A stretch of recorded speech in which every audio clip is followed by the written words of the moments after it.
Hello and welcome to Chasing RV Sunshine. Joel, Deb and Maya here. In our RV life vlog, we are showing you the fun things to do in St. Louis.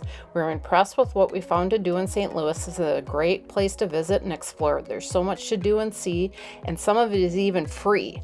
Yes, free. And don't forget to stick around for the bloopers at the end as always. Oh my God, you're trouble. Hello and welcome to Chasing RV Sunshine. Deb, Joel, and Maya here.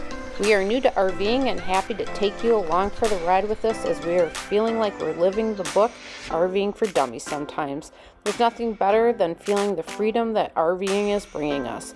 We are an RV couple with a spoiled dog that loves RV travel and feels RV love every time we head to a new location to show you how we travel in our RV.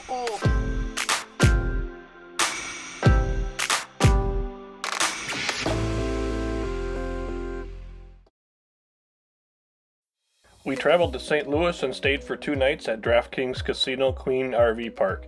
It was gated and security was amazing. It is the perfect location to explore the city from as it is so close to everything.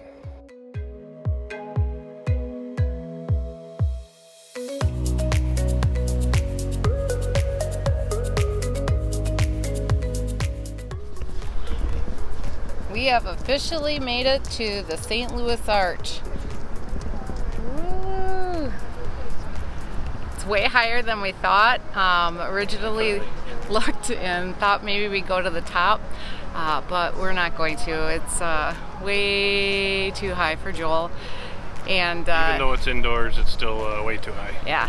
Also, I think I looked and saw online that right now, because of COVID-19, there's only a limited amount of tickets available a day, and you had to do it online ahead of time. And it looked like there's a long line in there right now, and we're here at 3 o'clock on a Wednesday afternoon. So Yeah, and we weren't sure what time we were going to get here or want to be here, so doing it online at a specific time really wasn't going to work for us. well, but this is Maya's first national park. So far she's loving it. She wants to sniff and smell everything, and apparently she is a Wisconsin friendly dog because she wants to say hi to everybody. How's your first national park, Maya? Tiring? She doesn't know what to think. The Gateway Arch is a 623-foot monument in St. Louis, Missouri. The monument was opened to the public in 1967 and is located at the site of St. Louis' founding on the west bank of the Mississippi River. It is the world's tallest arch and Missouri's tallest accessible building. Some sources consider it the tallest man-made monument in the Western Hemisphere. Built as a monument to the westward expansion of the United States and officially dedicated to the American people, the arch, commonly referred to as the Gateway to the West, is the centerpiece of Gateway Arch National Park and has become an internationally recognized symbol of St. Louis, as well as a popular tourist destination.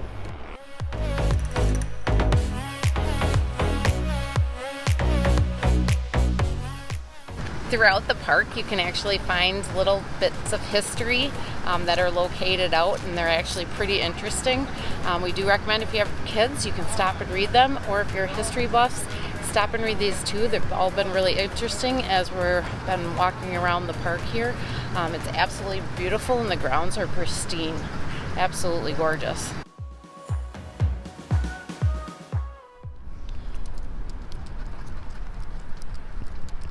It is definitely something to come and see.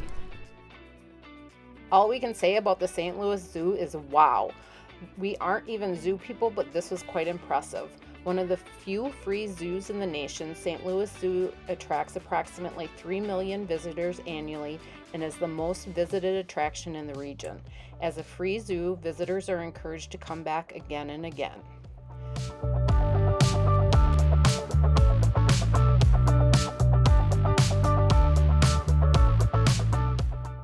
There were green alligators, long-necked geese, some humpty-back camels, and some chimpanzees. Some cats and rats and elephants, but sure as you're born, you're not going to see a unicorn. Let me know in the comments if you know where this comes from. The St. Louis Zoo is home to over 12,000 animals representing 500 species. The St. Louis Zoo is recognized worldwide for its innovative approach to animal care and management, wildlife conservation, research, and education. We highly recommend you take a visit to this zoo and use the reservation system to plan your visit.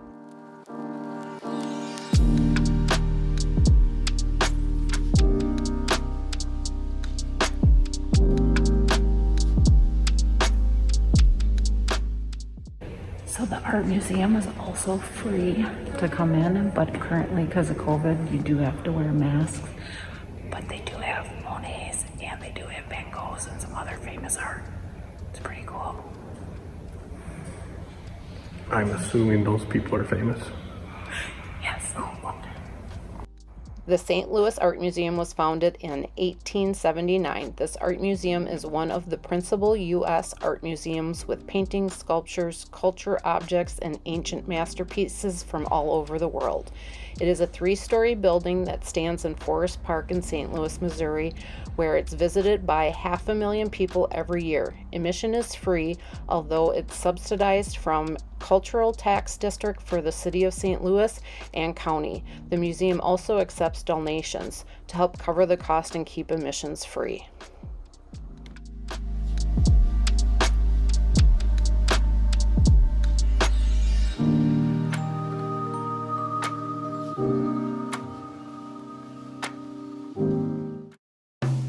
The Anheuser Busch Brewery is a must-see when visiting St. Louis.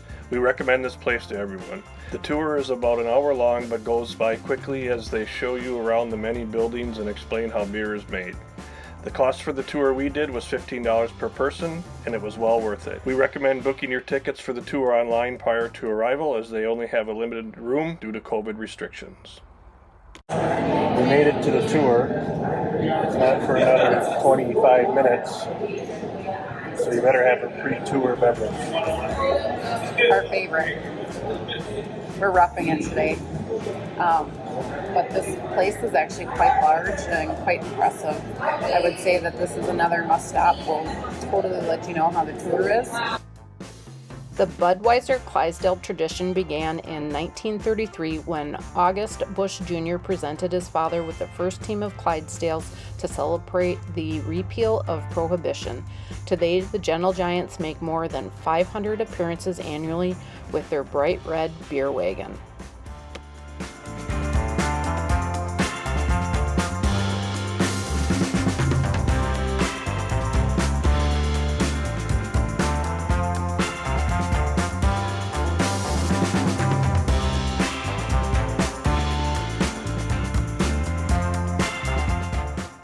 We visited the Beechwood Aging and Fermentation Cellars and the Bevel Packaging Plant. Anheuser Busch is the only major brewer that still uses the famous Beechwood aging process to age and naturally carbonate its beers. In the lager cellar, stainless steel large tanks are lined with a layer of beechwood chips, providing additional surface area to attract and retain the yeast. Beechwood aging is part of the secondary fermentation.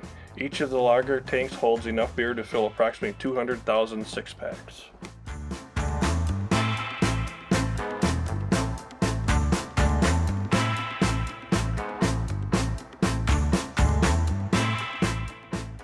The packaging plant was constructed in 1917 and stands 8 stories tall. It has 27 acres of floor space and 25 miles of conveyor belts. We were on bottle line number 34 and the capacity was 1,300 12-ounce bottles per minute. We recommend the tour, and at the end we are giving a bottle of fresh beer off of line 34 as well as a cold refreshing tap beer to enjoy in the beer garden.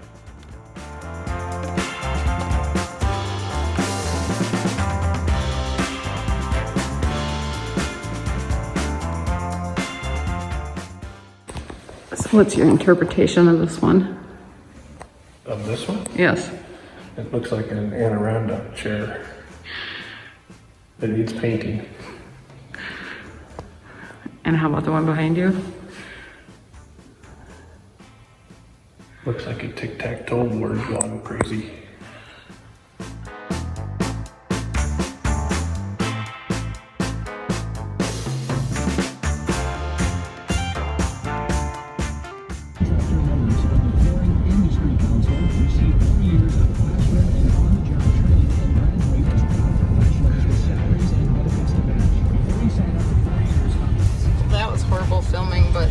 hate the Cardinals, right? Hate the Cardinals. Go Brewers. On next week's video, we visit with some friends in the Ozarks and take you on some amazing hikes. If you haven't joined the Chasing RV Sunshine community yet, please do by subscribing here on YouTube, liking this video, and ringing the bell so you get notified when our next video is out. You can also find us on Facebook and Instagram. We'd appreciate the love. And thank you to all of you that have been coming along on our journey to be Chasing RV Sunshine. Remember, life is about moment, not things, and you can always create your own sunshine.